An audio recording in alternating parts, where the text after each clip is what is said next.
इस वीडियो में हम लोग कोशिका को जानने का प्रयास करते हैं। तो कोशिका होता क्या है?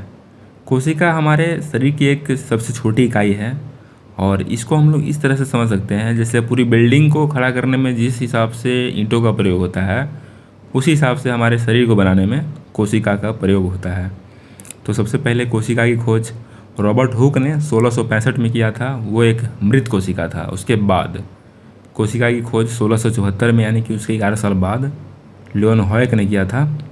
वो एक जीवित कोशिका था। और कोशिका वैसे दो तरह का होता है। एक होता है जंतु कोशिका, एक होता है पादप कोशिका। तो जो जंतु कोशिका होता है उसमें कोशिका भित्ति नहीं होता है, कोशिका झिल्ली से स्टार्ट होता है और ये एक गोलाकार संरचना होता है, पूरा का पूरा गोलाकार संरचना है। और जो पादप कोशिका होता है वो चरखुट होता है, यानी कि चौकोर आकार का होता है। उसमें कोशिका भित्ति होता है और उसमें सेंट्रोसोम नहीं होता है। जो तारकाय होता है ना इसमें जंतु कोशिका में, वो उसमें नहीं होता है। किसमें? पादप कोशिका में। और उसके जगह पे एक लवक होता है, लवकी वर्णक जितना भी है वो सब उसमें होता है। तो हम लोग जंतु कोशिका को इस वीडियो में देख लेते हैं, बढ़िया से समझ लेते हैं क्या क्या होता है और बाकी सारे एलिमेंट का क्या क्या प्रयोग है वो सब इस वीडियो में हम लोग जान लेते हैं। तो सबसे पहले आता है कोशिका झिल्ली। कोशिका झिल्ली करता क्या है? कोशिका झिल्ली सारे के सारे एलिमेंट है जो कोशिका के, उसको एक बाउंड्री प्रदान करता है और ये बाहर से आने वाली चीज़ों को या फिर अंदर से बाहर जाने वाली चीज़ों को चयन करता है, इसलिए इसको बोलते हैं चयनात्मक। और चूँकि यह पूरे शरीर का क्रिया यहीं से स्टार्ट होता है तो इसलिए इसको बोलते हैं क्रियात्मक। तो ये एक चयनात्मक और क्रियात्मक इकाई है। और अब बात करते हैं तारक का, यानी कि सेंट्रोसोम की। तारक का क्या करता है कि हमारे कोशिका के विभाजन में बहुत ज़्यादा हेल्प करता है।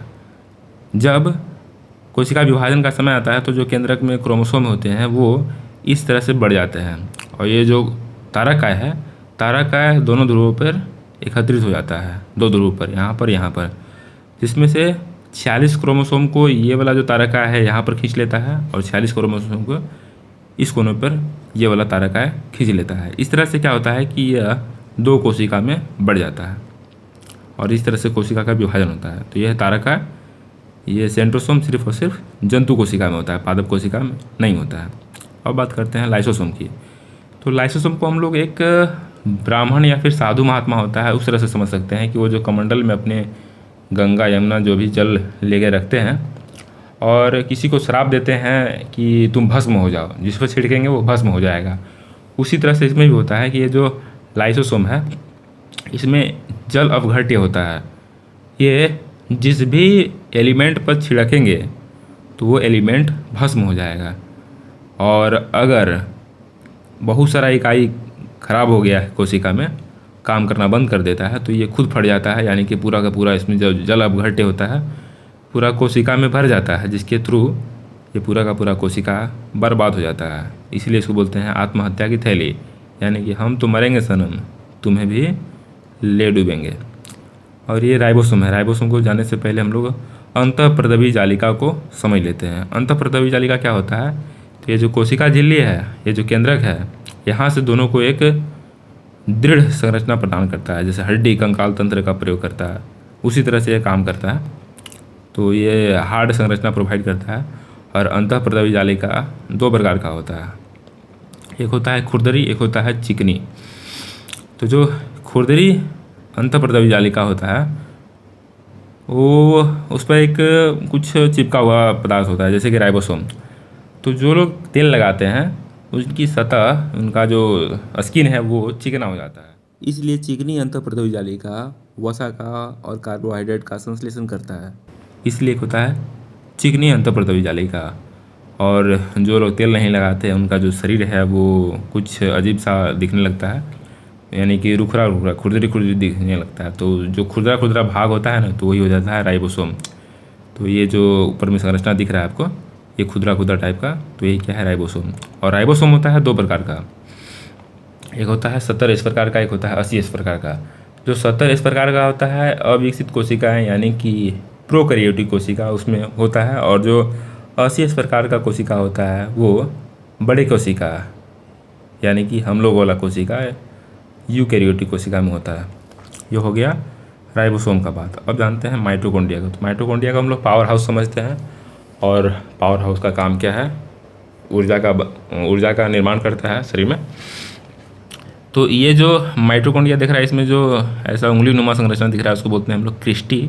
इसका खुद का एक केंद्रक भी होता है, यानी कि इसका खुद का एक अपना दिमाग होता है। तो ये माइटोकॉन्ड्रिया की खोज अल्टमैन ने किया था और इसका जो नामकरण है वो बेंडा ने दिया था। अब बात करते हैं हम लोग कोशिका द्रव्य की। तो कोशिका द्रव्य जल से बनता है, मोटा मोटी जल से बनता है। उसमें प्रोटीन भी होता है, खनिज भी होता है, लवण भी होता है।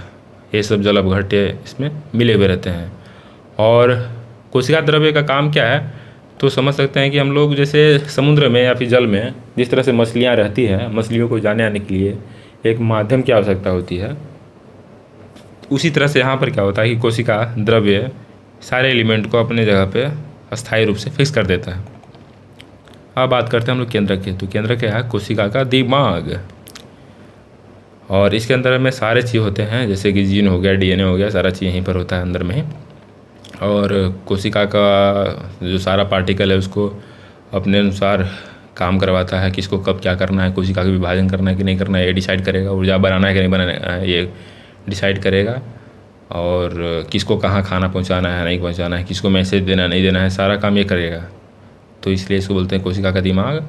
और केंद्रक की खोज किया था किसने, तो रॉबर्ट ब्राउन ने किया था।